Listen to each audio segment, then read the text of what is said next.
They offered her to the northern beast as a sacrifice. The chains bit into Yara's wrists as the village elders dragged her toward the hollow, that black pit in the mountainside where generations of women had been left for the creature that ruled the northern reach. She was 23 years old, unmarried, and marked with silver scars that everyone whispered were proof of something unnatural. "The beast will cleanse her corruption," the head elder declared. Her own father had volunteered her, had signed the papers with steady hands while her mother's portrait watched from the wall. Her mother who'd died in exile, blamed for sins she never committed. So Yara didn't cry, didn't beg. She let them chain her to the ancient stone altar and walked into the darkness alone.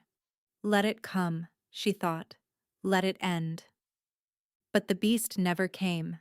Instead, as dawn broke over the mountains, hoofbeats thundered through the silence. A rider appeared, tall, broad-shouldered, wrapped in a cloak black as midnight. When he dismounted and stepped into the light, Yara's breath caught. He was beautiful. Terrifyingly, impossibly beautiful, with eyes like molten bronze and an aura of power that pressed against her skin. "I am Calder Solvane," he said, his voice rolling through the hollow like distant thunder. "Alpha King of the Northern Reach." "The beast," Yara started. "There is no beast. Not anymore." He studied her chains, her marks, her defiant stare. "Only me." "Then why did you come?" "To claim what was offered." He stepped closer, close enough that she could feel the unnatural heat radiating from his skin. "They gave you to the North. The North accepts." Yara met his gaze without flinching. "And if I refuse?" Something flickered in those bronze eyes. Surprise, respect, and something darker that made her pulse race. "Then this," he said softly, "will be far more interesting than I expected." Neither of them understood how true those words would prove to be. The morning they came for Yara, the sky wept gray rain. She'd known it was coming. The whispers had followed her for weeks, through the market square, past the well where women gathered, into the stone walls of her father's house where she was no longer welcome at the family table. The blood tithe, they called it. Every 7 years the northern beast demanded tribute. A woman, young and unmarried, offered to the hollow to appease the creature that had terrorized their ancestors for generations. This year, the village had chosen her. "It's an honor," Elder Harwick had declared at the town gathering, his rheumy eyes sliding past her as though she were already dead. "The marked girl will cleanse our village of her taint and earn the beast's mercy for another cycle." The marked girl. That's all she'd ever been. Yara's silver scars had appeared on her 13th birthday, lightning-shaped patterns that spread across her shoulder blades, climbed her neck, and branched down her arms like frozen rivers. Her father, Aldrich Valdrin, had taken one look at them and locked her in the cellar for 3 days. "Your mother's corruption," he'd spat through the door. "I always knew she'd curse this family." Her mother had been exiled that same month, sent away in the dead of night, accused of witchcraft, of passing something unnatural to her daughter. Yara had never seen her again, 10 years later, and the marks still burned with cold fire when she was afraid. They burned now as the guards dragged her up the mountain path. The hollow was exactly what its name suggested. A massive pit carved into the mountainside, its walls smooth as glass, its depths swallowed by shadow. Stone steps spiraled downward into darkness. At the bottom, according to legend, the beast waited. No woman who descended those steps had ever returned. "Move!" the guard grunted, shoving her forward. Yara stumbled, her chains clanking against the ancient stone altar at the hollow's entrance. They bound her there, wrapping iron links around her wrists and ankles until she couldn't move. "The beast will come at dawn," Elder Harwick intoned. "May your sacrifice bring our village peace." Then they left. Yara hung in the chains, watching the torches disappear down the mountain path. Rain soaked through her thin dress. The cold crept into her bones. and somewhere in the darkness below, she imagined she heard breathing. So this is how I die, she thought. She'd imagined death many times over the years. In her father's cellar, listening to his footsteps overhead. During the beatings, her sister Mira pretended not to hear. In the quiet moments when the loneliness grew so heavy she forgot how to breathe. But she'd never imagined dying like this, chained to a rock, waiting to be devoured by a monster. The night stretched on. The rain eventually stopped. Stars emerged, cold and distant, offering no comfort. And then, just as the horizon began to lighten, she heard it. Hoofbeats. Not from the hollow below, but from the mountain path above. Yara's head snapped up. A figure emerged from the pre-dawn mist, a rider on a horse black as shadow, moving with impossible speed. He reached the altar in seconds, dismounting before his horse had fully stopped. And when Yara saw his face, her breath abandoned her entirely. He was tall, broad-shouldered, with hair the color of dark copper and eyes that glowed like molten bronze in the fading starlight. Power radiated from him in waves, pressing against her skin, making the silver marks on her body tingle with recognition. Not human, some instinct whispered. Not entirely. You're the sacrifice, he said. Not a question. And you're not the beast. Yara was surprised her voice worked at all. Something flickered across his face. Amusement, perhaps, or something darker. No, I'm something else entirely. He moved toward her, and Yara tensed against her chains. But instead of touching her, he examined the locks, then gripped the iron with his bare hands. Heat flared.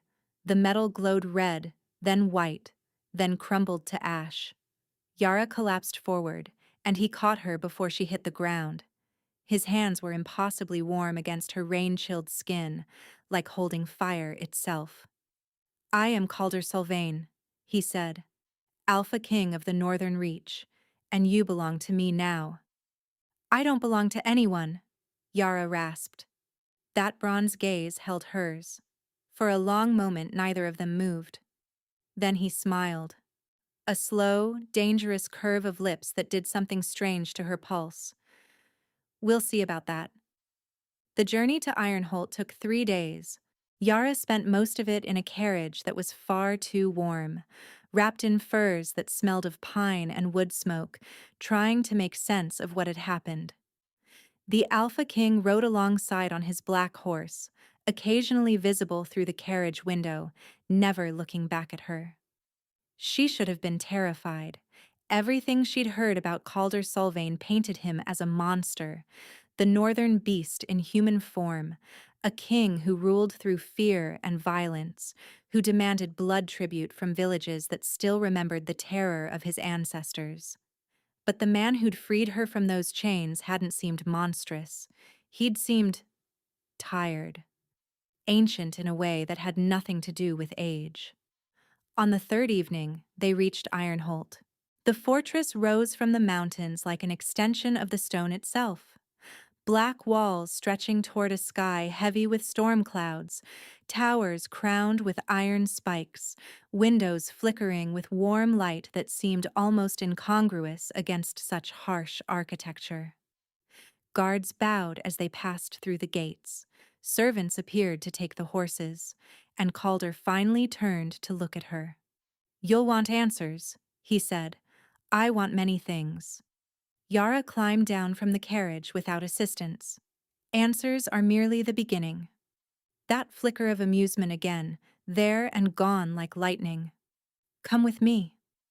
He led her through corridors that seemed carved from shadow and flame, past tapestries depicting ancient battles, past servants who stared at her silver marks with undisguised curiosity.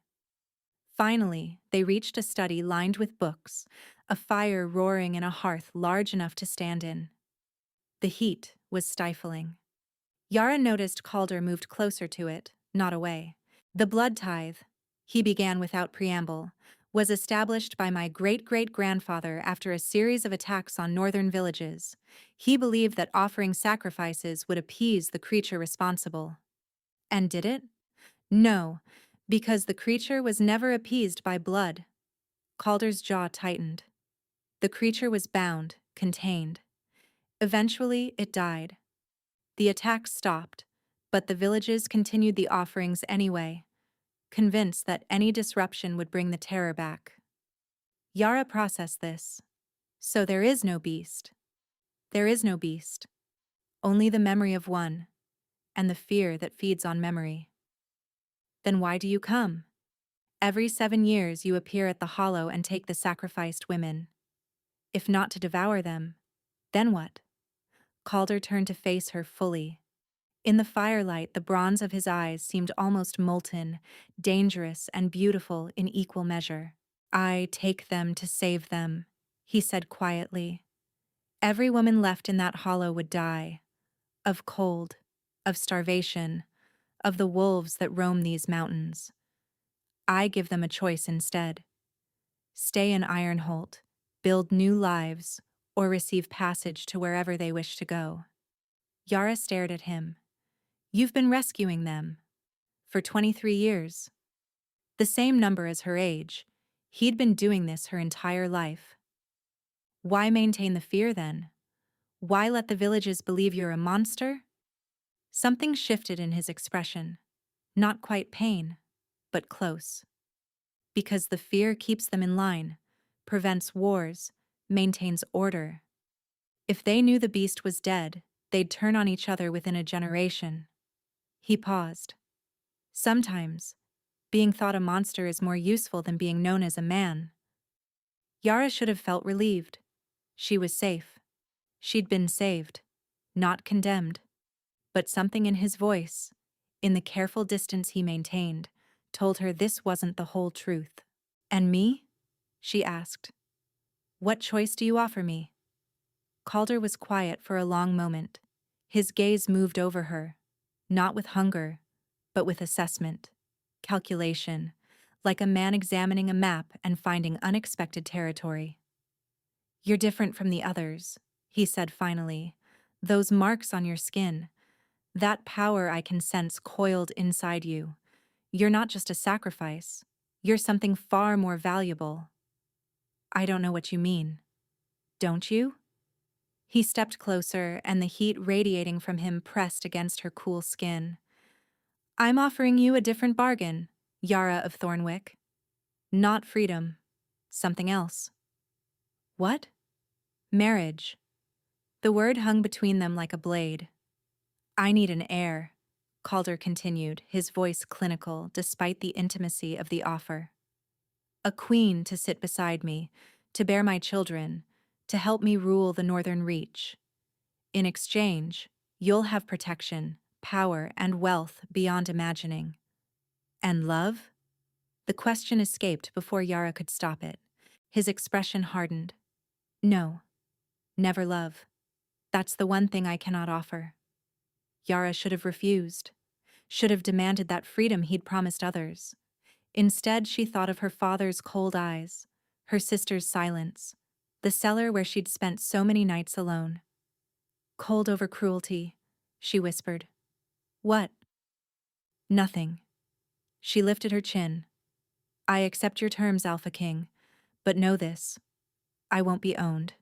I won't be controlled. Whatever this marriage becomes, I enter it as your equal or not at all. Something dangerous flared in those bronze eyes, interest, challenge, heat. Agreed, he said. Welcome to Ironholt, my queen. The wedding took place 3 days later. Yara had expected something small.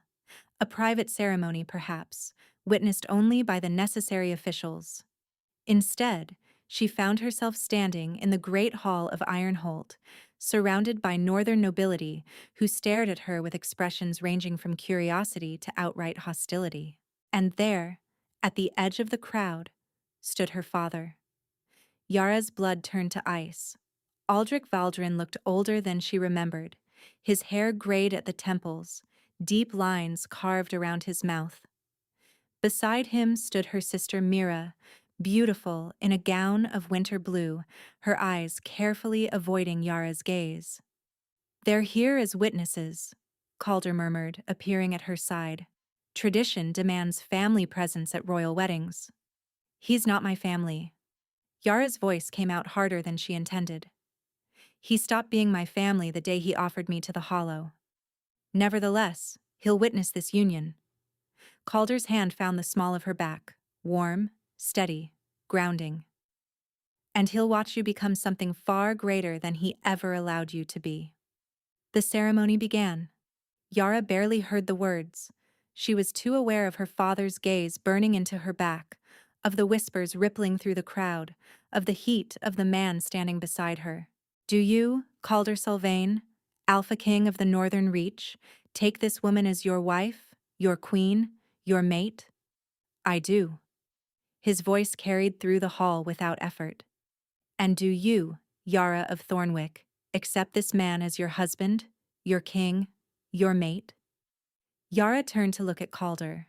In the torchlight, his copper hair gleamed like burnished metal, and those strange bronze eyes held hers with an intensity that made her breath catch. I do, she said clearly. Then by the laws of the Northern Reach, I pronounce you bound. You may claim your bride. The hall went silent, waiting. Calder stepped closer. His hand rose to cup her face, and paused, hovering inches from the silver marks visible above her collar. May I? He asked, quiet enough that only she could hear. The request, the choice he was offering even now, loosened something tight in her chest. Yes. His palm settled against her cheek, burning warm. He leaned down, and for one heart-stopping moment, Yara thought he would kiss her mouth. Instead, his lips pressed against her forehead, gentle as a blessing. Mine, he murmured against her skin. My queen, my storm. The crowd erupted in applause, but Yara barely heard it.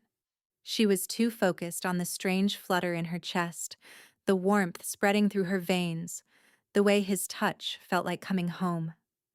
After the ceremony, there was feasting. Yara sat beside Calder at the high table, accepting congratulations from nobles whose names she immediately forgot, eating food she couldn't taste, counting the minutes until she could escape. But escape came in an unexpected form. Daughter. Yara's fork froze halfway to her mouth.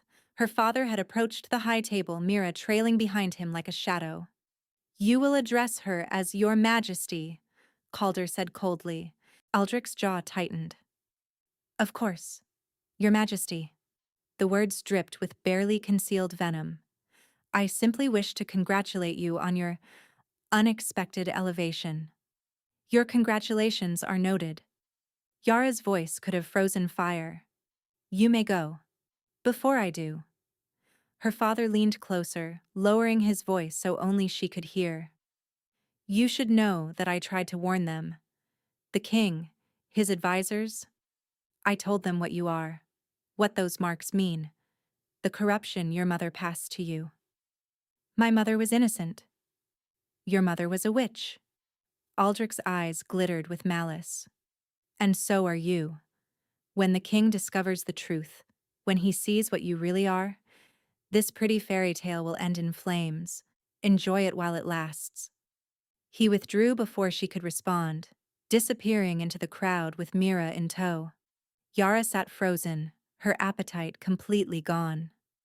What did he say? She flinched. She hadn't realized Calder was watching. Nothing of consequence.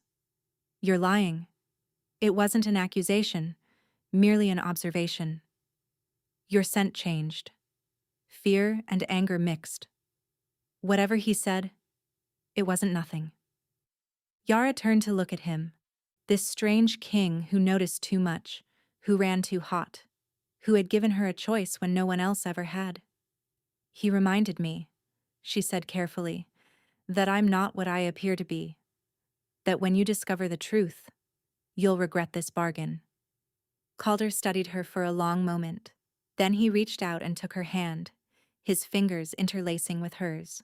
I already know you're hiding something, he said quietly. Those marks, the power I can feel coiled inside you.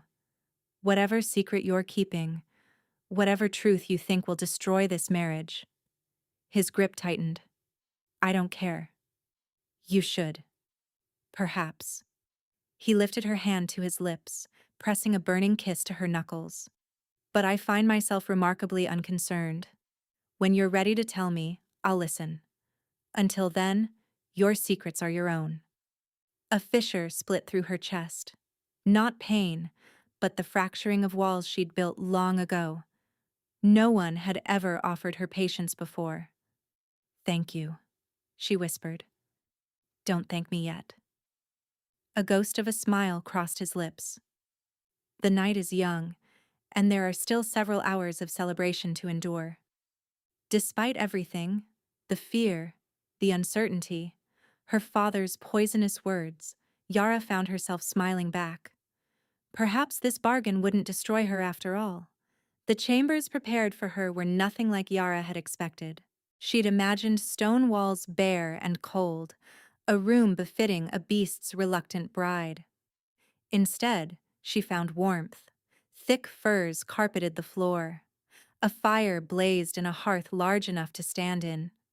Tapestries depicting northern storms covered the walls, silver lightning stitched against backgrounds of deep violet and black.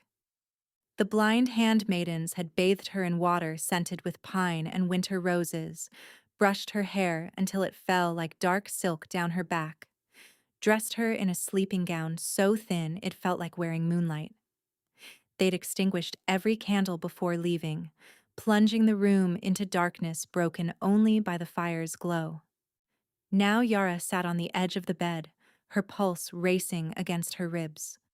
This was the binding night, the consummation that would seal her as his mate, his queen, his possession. She'd agreed to his terms, heirs in exchange for protection. It had seemed simple when it was merely words on parchment. It felt anything but simple now. 3 knocks at the door. Heavy. Deliberate. Enter, she managed, her voice steadier than she felt. Calder stepped inside and paused. The firelight caught him in fragments. The strong column of his throat where his shirt hung unlaced. The breadth of shoulders that seemed to fill the doorway. Eyes that reflected flame like molten bronze. He closed the door behind him, and Yara realized they were truly alone for the first time. You're trembling, he observed. I'm cold, she lied. His mouth curved, not quite a smile, but close. You're sitting beside a fire that could forge steel. Heat flooded her cheeks. He was right, of course. The room was stifling. But admitting fear felt worse than an obvious lie. Calder approached slowly, giving her time to flee if she wished. He stopped an arm's length away, close enough that she could feel the warmth radiating from his skin. That impossible, unnatural heat that shouldn't exist in any living body. I have no intention of hurting you, he said quietly. Despite what your village believes, I am not a monster who devours maidens in the dark. I know, Yara whispered. And strangely, she did. His cruelty would have shown itself by now, in the carriage, at the ceremony, in any of the countless moments when he could have exercised his power over her. Instead, he'd been careful, almost gentle. I will wear this, Calder said. He reached into his pocket and withdrew a strip of black silk. Yara stared at it, confused. What? A blindfold. His voice held no mockery. Your marks, the silver on your skin. I've seen the way you hide them, the way you flinch when anyone looks too closely. If you would prefer I not see them, not even accidentally. The thoughtfulness of it made her throat tighten. You would do that? She asked. Bind your own eyes on our wedding night? I would do many things to ensure your comfort. He said it simply, as though it cost him nothing. Your secrets are yours to keep until you choose otherwise. Yara rose on unsteady legs. Turn around. He obeyed without hesitation. She had to step close to tie the blindfold, had to rise on her toes to reach. This near, she could see things the distance had hidden. A thin scar bisecting his left eyebrow, the slight crook in his nose from an old break, the surprisingly long lashes resting against his cheeks as his eyes closed. She secured the silk, her fingers lingering against the warmth of his skin. "It's done," she breathed. "Then we are equals now." His voice was rough velvet in the darkness, both of us blind to what the other hides. The fire crackled, shadows danced across the walls, and Yara realized that somewhere between the blindfold and this moment, her trembling had stopped. His hands rose slowly, finding her shoulders through careful exploration rather than assumption. His palms were broad, calloused, burning warm against her bare skin where the sleeping gown had slipped. "Your skin is cool," he murmured, "like rain. Yours is like fire. Does it bother you?" "No." The word escaped before she could consider it. "It feels good?" She felt him react, a subtle tension in his fingers, a shift in his breathing. When he spoke again, his voice had dropped lower. "May I?" She didn't ask what he was requesting permission for. She simply said, "Yes." His hands moved with aching slowness, tracing the curve of her shoulders, the line of her collarbones. When his fingertips brushed the edge of her sleeping gown's neckline, he paused again. Another question in the stillness. "Yes," Yara repeated, softer this time. The silk whispered down her body. For a long moment, he simply held still, his hands hovering at her waist, as though she were something fragile and holy. "I'm going to kiss you now," he said. His mouth found hers with unerring accuracy despite his blindness, and the sensation shattered every thought in her head. His lips were warm, so warm, moving against hers with patience that felt like reverence. She tasted smoke and winter wine and something darker beneath. Desire held on a tight leash. Yara's hands found his chest, mapping the terrain of hard muscle beneath linen. When she reached his heart, she gasped. It was pounding, frantic, fast as a war drum despite his outward control. "You're not as calm as you pretend," she whispered against his mouth. "I have never been less calm in my life." His voice was raw. "You have no idea what you do to me." He lifted her then, carried her to the bed as though she weighed nothing. When he laid her down, it was with such gentleness that moisture pricked her eyes. This was not what she'd expected, not what anyone had warned her about. This was care wrapped in fire. They came together slowly, his patience endless, his attention focused entirely on her responses. He learned what made her gasp, what made her arch into him, what made soft sounds escape her throat. And when the pleasure finally crested, washing through her like summer lightning, he held her through every tremor. Afterward, they lay tangled together, his arm wrapped around her waist, her back pressed against the furnace of his chest. "Thank you," he murmured against her hair, "for trusting me with this." A lump formed in her throat. No one had ever thanked her for anything. She felt him shift as if to leave, and panic spiked through her. "Stay," she said before she could stop herself. "Please, just stay." A long pause. She could hear his heartbeat against her spine, still fast, still racing.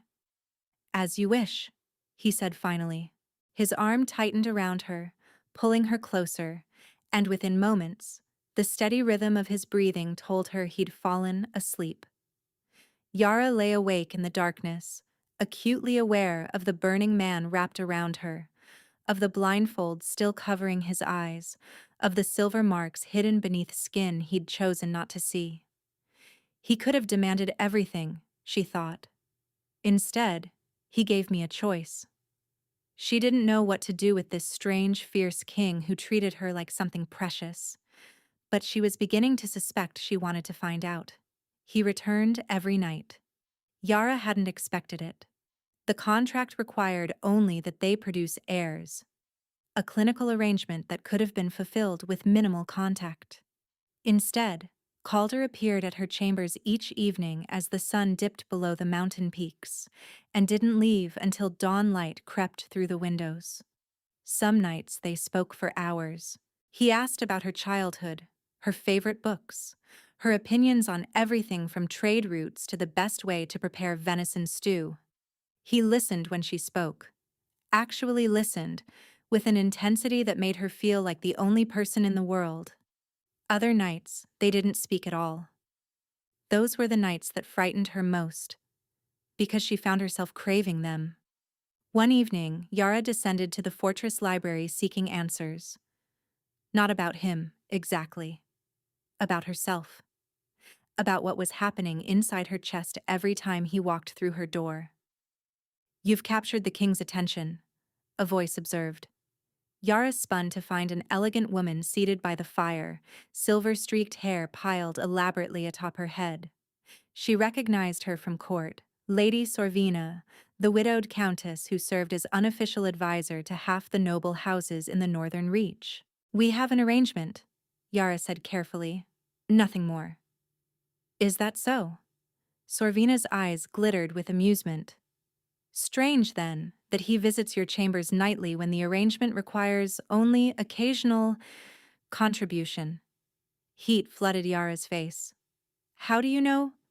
"My dear, the servants talk, the guards talk, even the stones of this fortress talk if you know how to listen."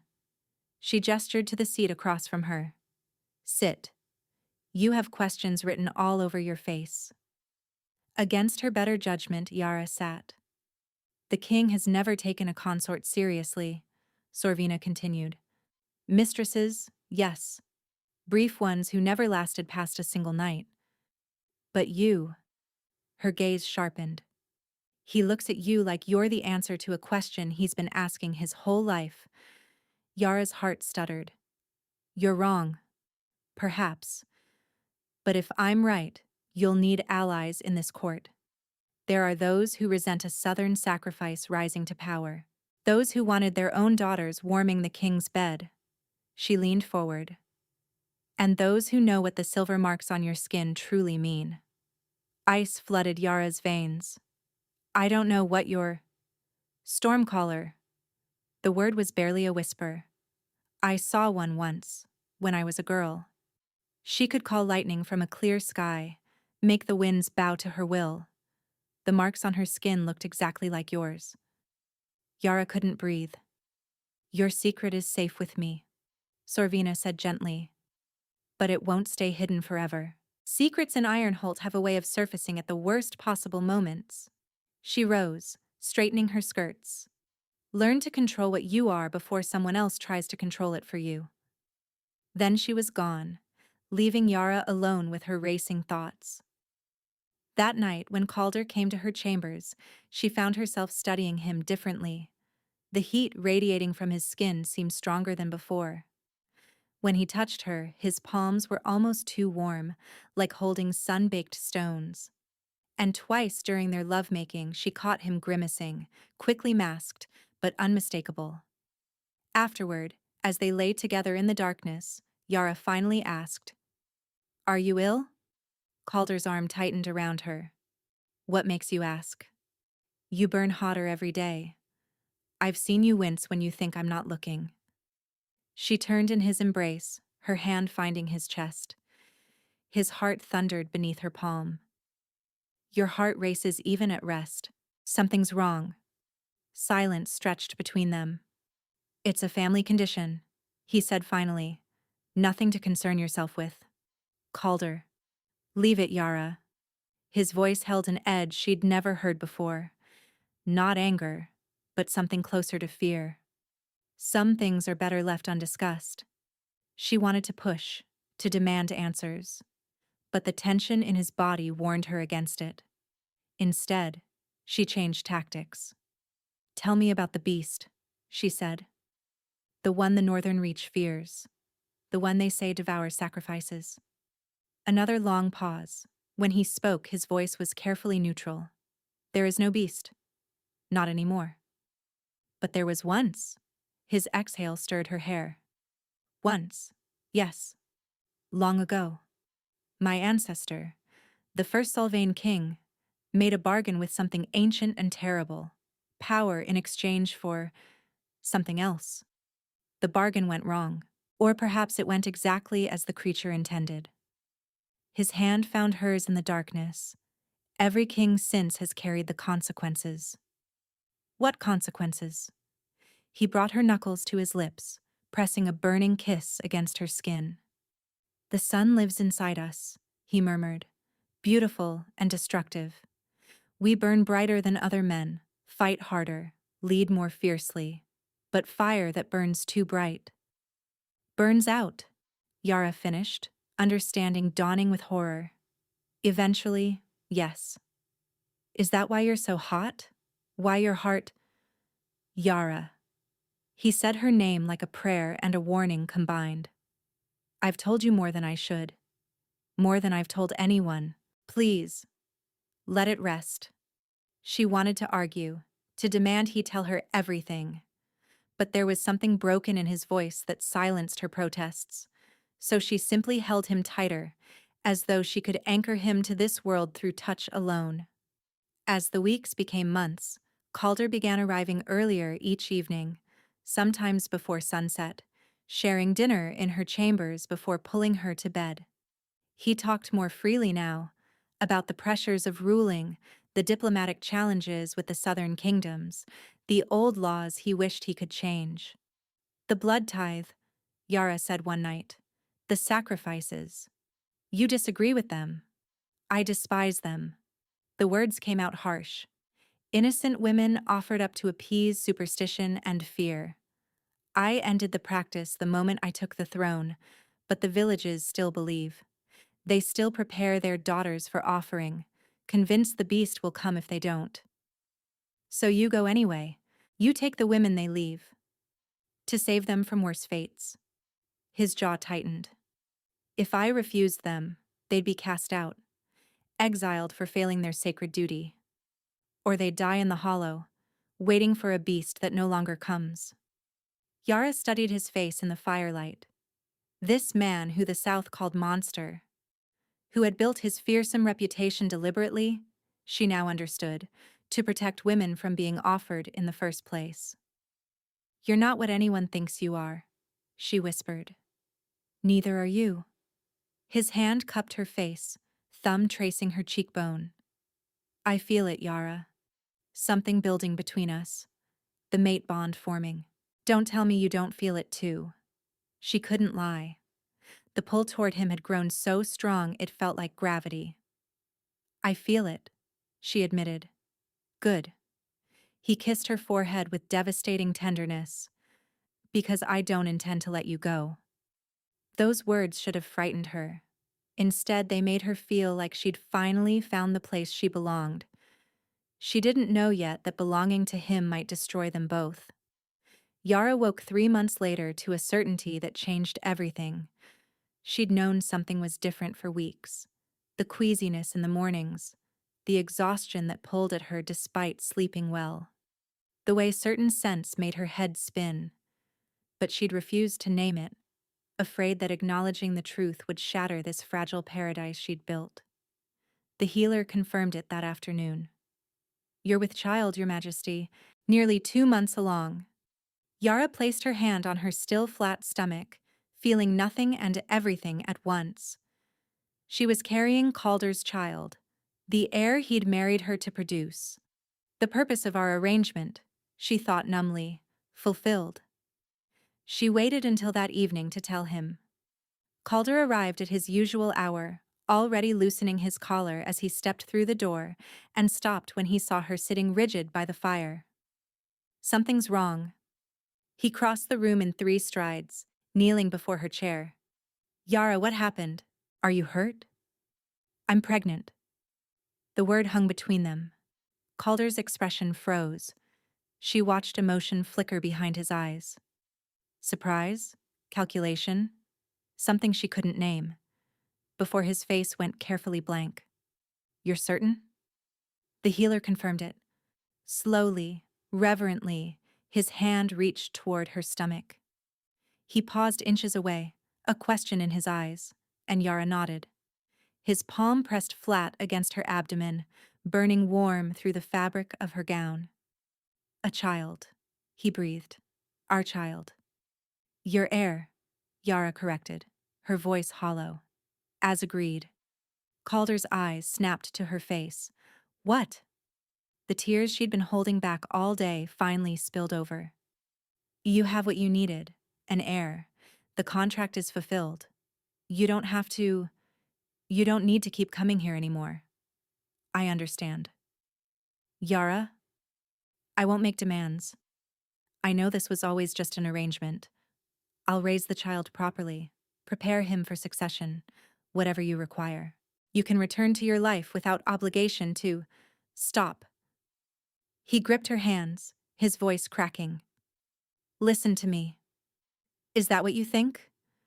That I've been coming here every night for 3 months because of a contract?" She couldn't look at him. "It's what you said. Heirs in exchange for protection, nothing more." "I was a fool." He cupped her face, forcing her to meet his eyes. "I was a terrified fool who thought I could protect myself by keeping distance. But it didn't work, Yara. From the moment I saw you in that hollow, something in me recognized something in you. Calder, I need you." The confession tore out of him. "Not because of any contract or kingdom or succession. I need you because without you, every day is cold. Because your voice is the first thing I want to hear in the morning and the last thing I need at night. Because you make me feel like maybe, despite everything, I could be more than the beast they made me." Something gave way inside her. Hope she hadn't dared feel finally breaking free. "You were never a beast," she whispered. "I love you." He said it like a man stepping off a cliff. "I love you, and I should have told you weeks ago, and I will spend the rest of my life proving it if you'll let me." Joy burst through her like summer sunlight after a storm. "I love you too," she whispered. "I've loved you for so long I can't remember what it felt like before." Calder's face transformed with relief, with wonder, with something that looked like salvation.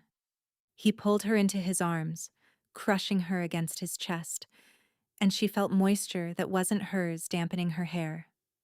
"You've made me so happy," he murmured. "You and this child, our family.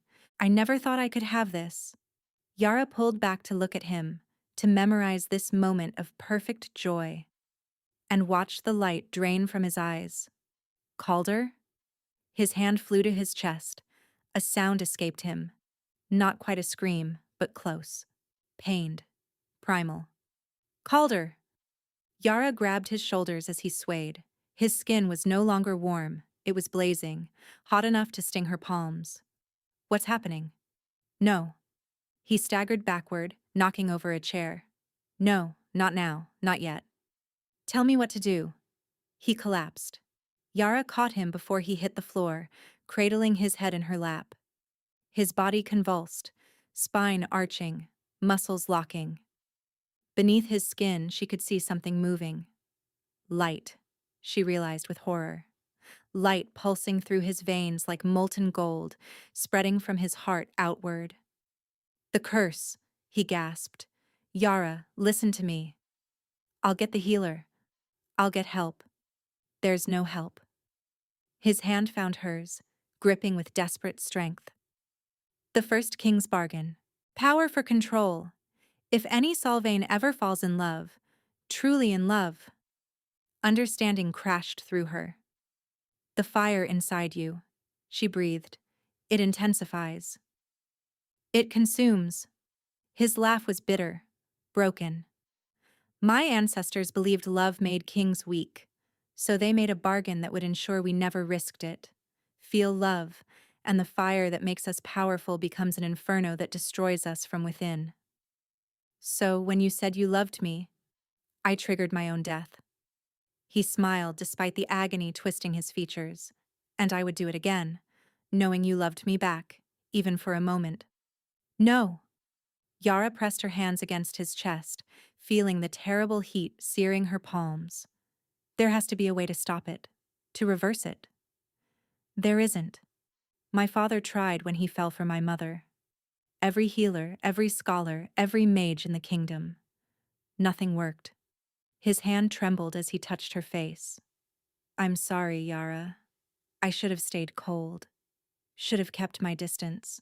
But you were so... He coughed, and golden light flickered behind his teeth. Don't you dare apologize for loving me? Wetness blurred her vision. Don't you dare? Raise our child well.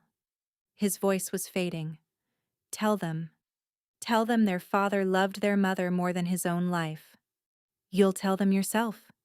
You're not dying. I won't let you die. But even as she screamed for the guards, even as footsteps thundered in the corridors and voices raised in alarm, she could feel him slipping away.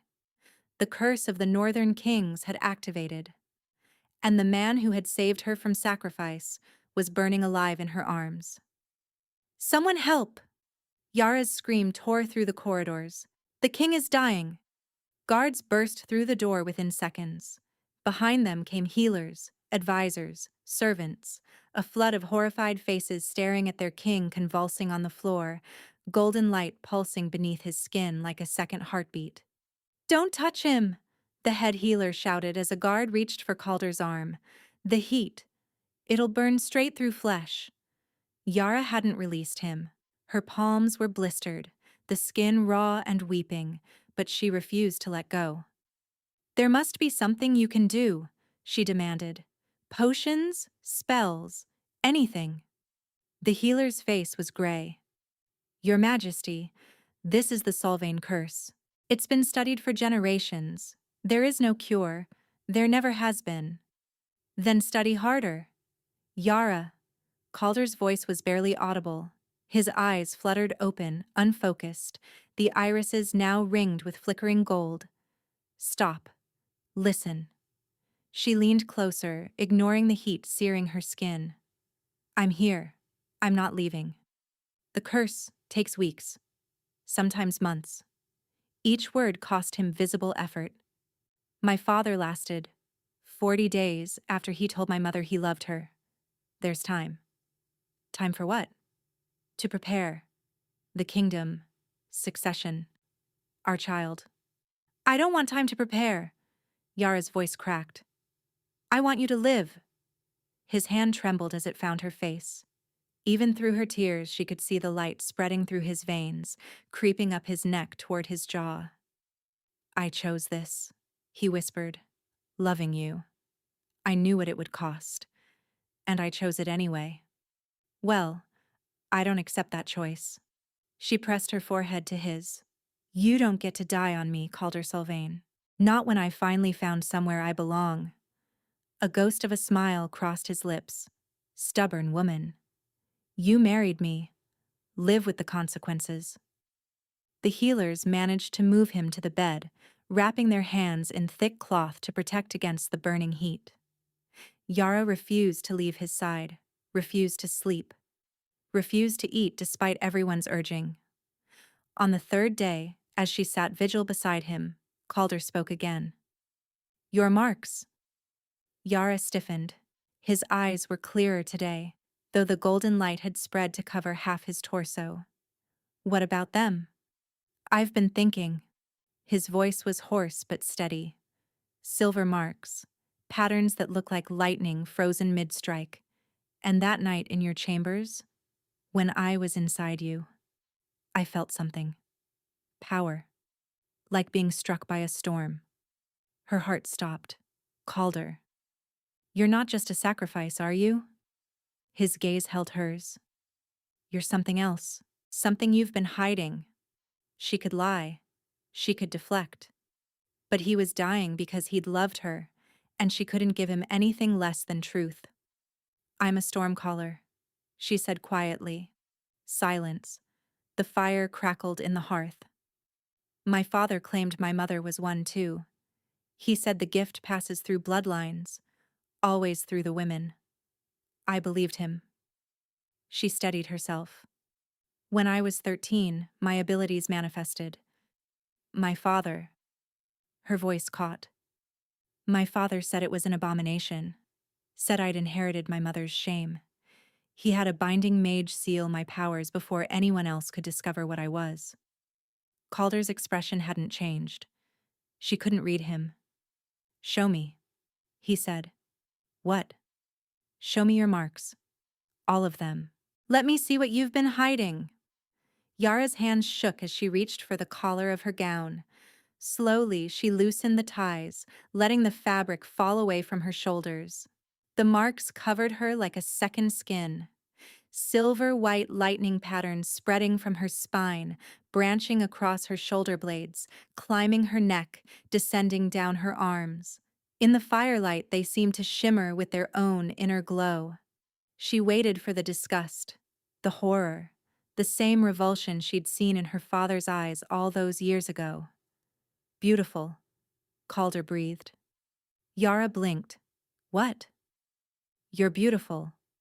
He reached for her, his burning fingers tracing one of the lightning branches across her collarbone. Like a storm given human form. How could anyone look at this and see shame? "You're dying because you love me." Tears spilled down her cheeks. "And now you know I'm cursed too. Marked. Bound. Everything about me is wrong. Everything about you is extraordinary." His thumb caught a tear, evaporating it instantly against his heated skin. "You're a stormcaller. You control lightning itself. And you're carrying my child.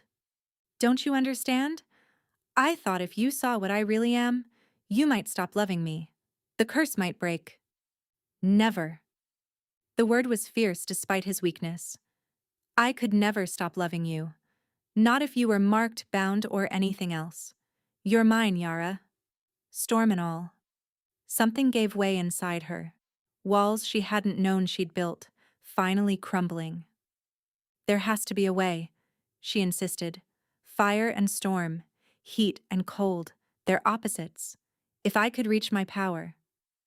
"Your magic is bound." "Then I'll find a way to unbind it." She gripped his hand, ignoring the searing pain. "You saved me from the hollow. You gave me a home, a purpose, a reason to live. I won't let you burn for loving me. I won't." Calder's eyes fluttered.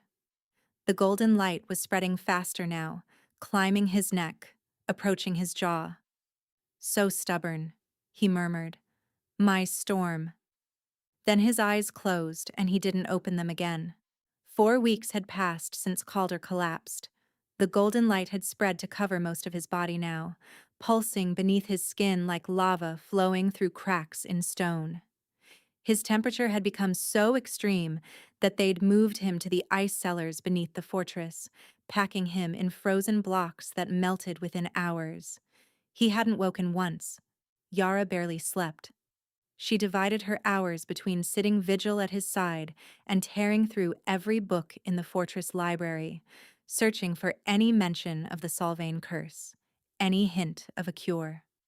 On the 30th day, she found something. Not a cure, but a reference.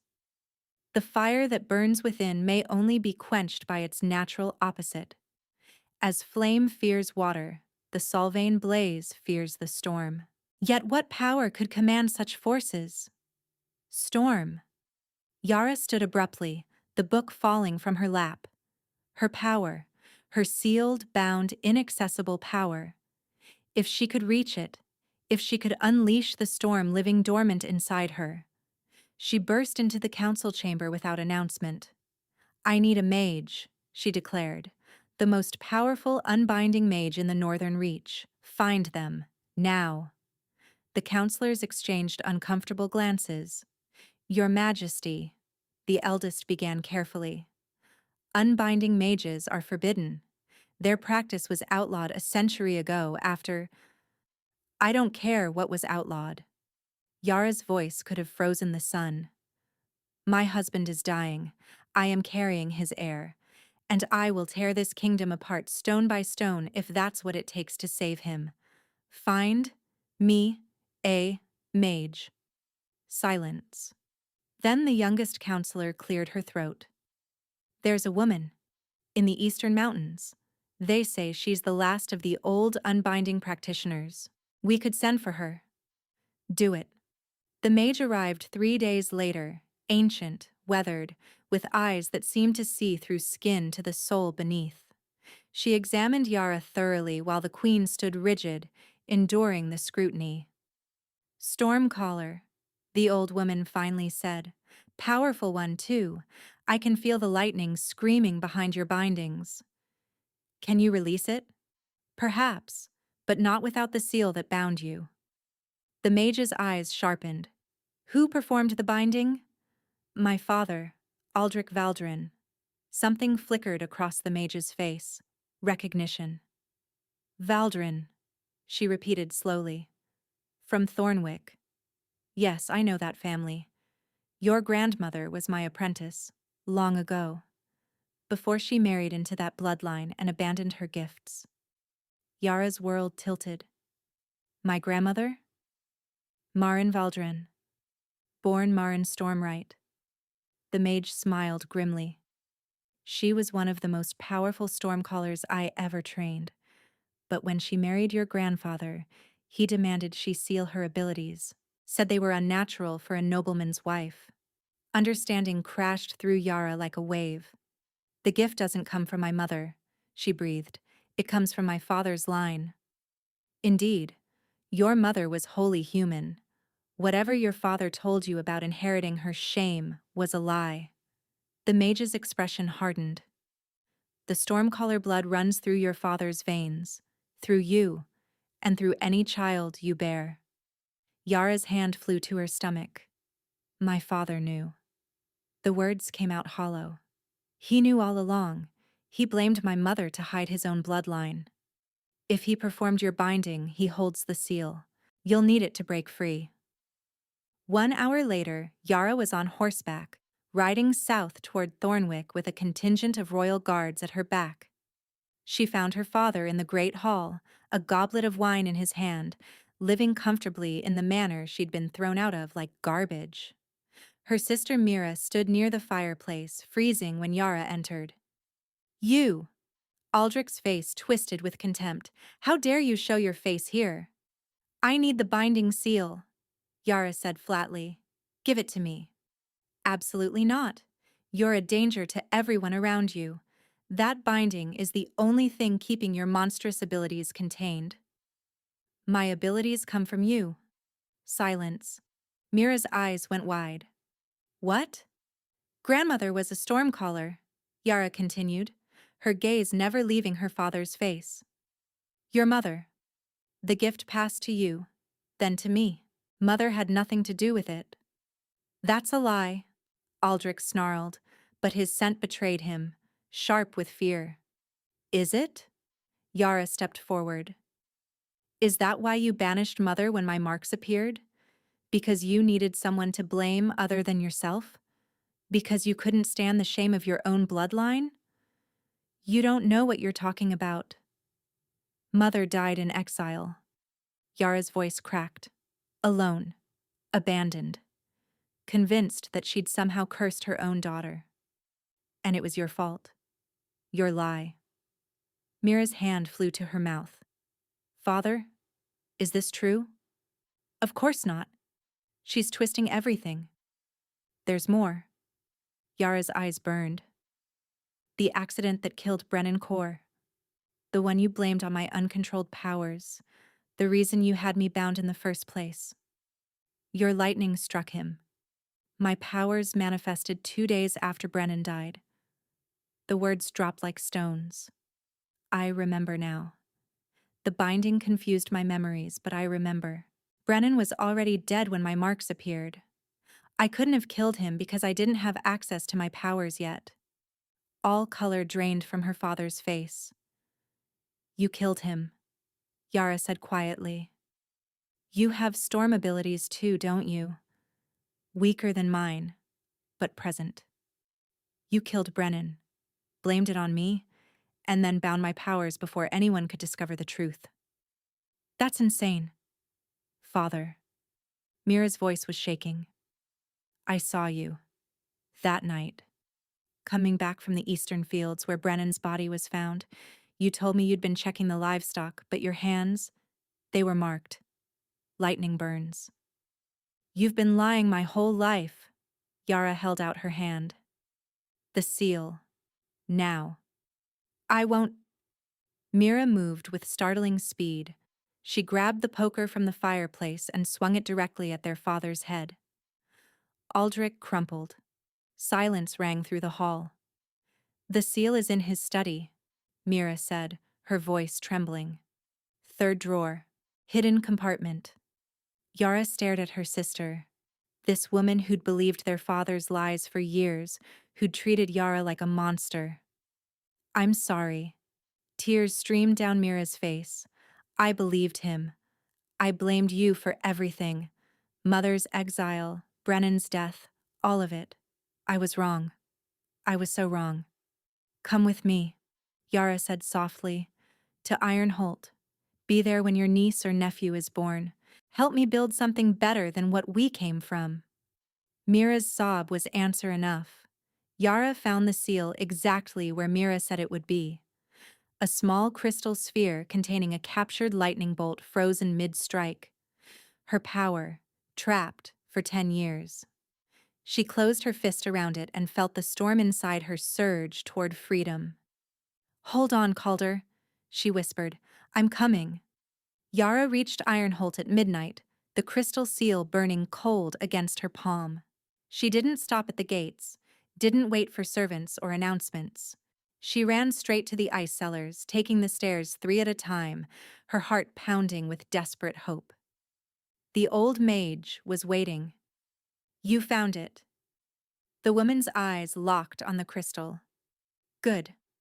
We don't have much time. The light has reached his heart. Another day, perhaps 2, and there'll be nothing left to save. Yara looked at Calder, truly looked, and nearly collapsed. The golden glow had consumed him entirely. He lay motionless on a bed of ice that melted as quickly as servants could replace it, his body radiating heat like a dying star. His heartbeat was visible through his chest, each pulse a flare of blinding light. Tell me what to do, Yara demanded. The mage took the crystal, examined it briefly, and then placed it in Yara's palm. Crush it, she said simply, and don't hold back. Yara closed her fist. The crystal shattered. Power exploded through her like a dam breaking. 10 years of suppressed lightning flooded her veins, screaming through every nerve, blazing along every silver mark on her skin. She felt the storm that had been trapped inside her. Vast, furious, magnificent, finally free. The marks on her body blazed white, her hair lifted on static electricity. And outside, thunder crashed despite the clear sky. Now, the mage said, call it down, all of it. Channel everything you have into him. Yara placed her hands on Calder's chest.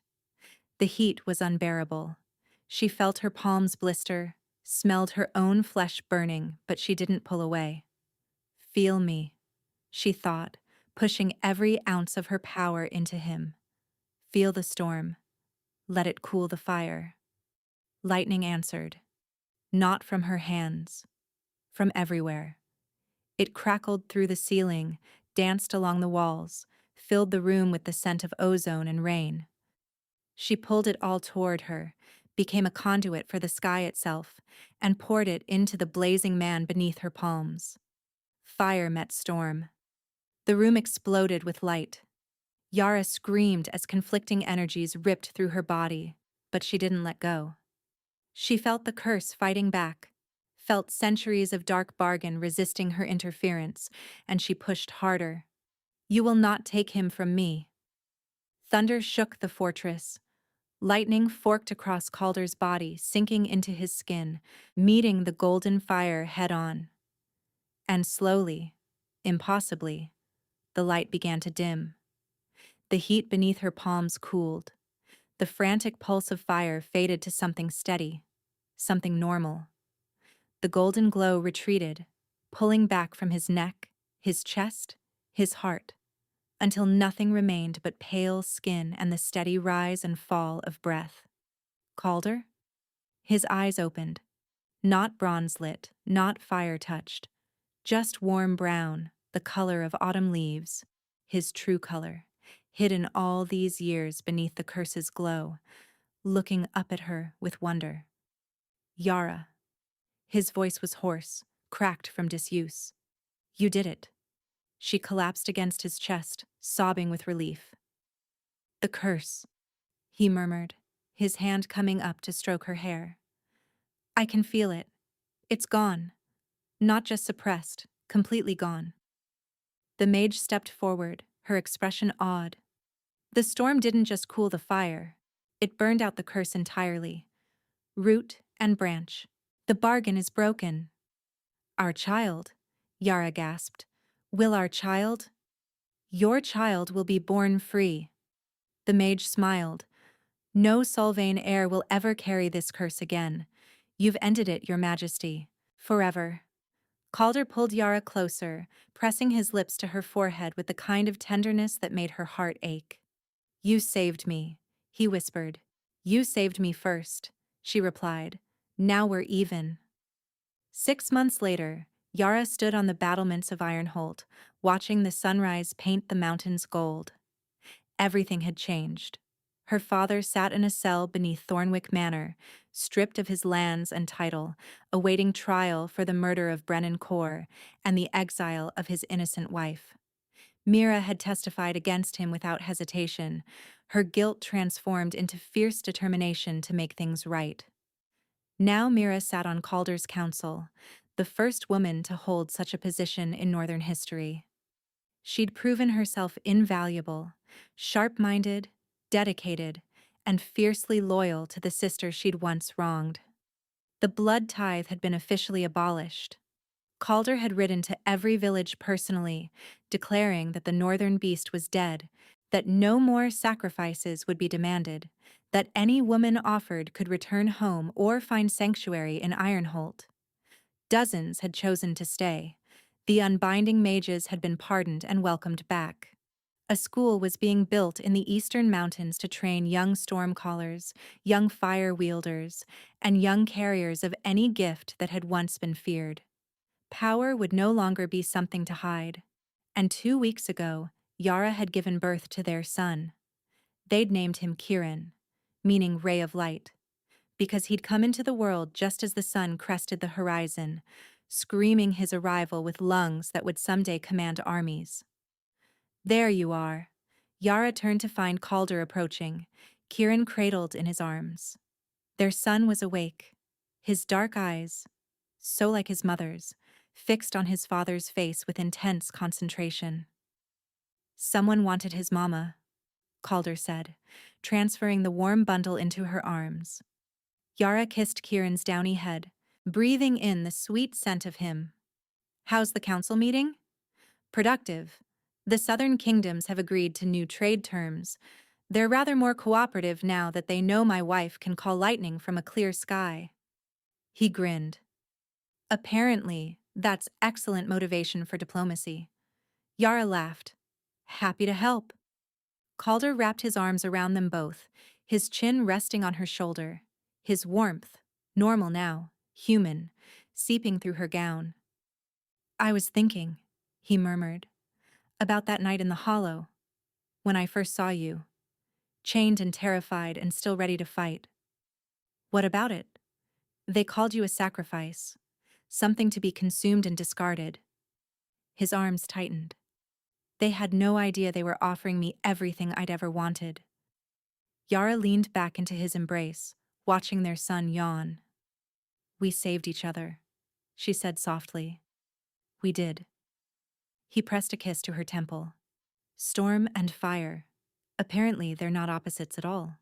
Just two halves of something extraordinary. She thought of everything that had brought them here. The chains, the hollow, the cold bargain that had become something so much more. They'd both entered this union expecting nothing, hiding everything. They'd found freedom in each other instead. And in doing so, they'd set an entire kingdom free. They offered her to the northern beast as a sacrifice. The chains bit into Yara's wrists as the village elders dragged her toward the hollow.